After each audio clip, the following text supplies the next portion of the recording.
আজকের নিবেদন কবি পিয়ালের লেখা অস্তিত্বের স্বাদ। কবিতা পাঠে রাজ আদিত্য। আমাদের হয়তো আবার দেখা হবে, চেনা বা অচেনা কোনো রাস্তায় দুজনে হাঁটবো একসাথে, শুধু হাত ধরা হবে না।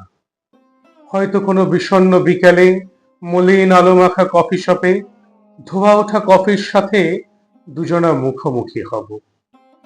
পুরনো সেই গল্পের সাথে হাসিতে মাতবো দুজন, কিংবা বিষণ্ণ হবে মন। কখনো বা কোনো রাস্তার ধারে ফুটে থাকা তোমার পছন্দের ফুল চেয়ে থাকবে নীরবে, সুরভি ছড়িয়ে সে হয়তো হবে তোমার হাতের মালা। কিন্তু জানো, আমাদের আর কাঁধে মাথা রাখা হবে না। ক্লান্তিতে চোখ ধরে এলে যাবার তারা থেকে যাবে, অন্তরে থেকে যাবে অব্যক্ত কিন্তু কথার সুর। ভালোবাসা লুকোচুরি খেলা করে বেড়াবে। আমি নিশ্চুপ, তবু ভালোবাসি।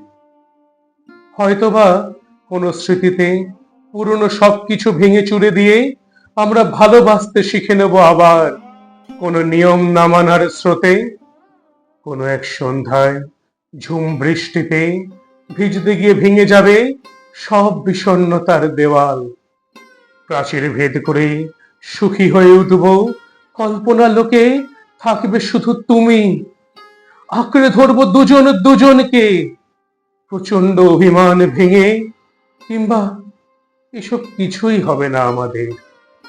আমরা হেঁটে যাব পাশাপাশি, আমাদের চিরচেনা রাস্তায়, অঙ্কের মাস্টারের শেখানো সমান্তরাল রেখার মতো।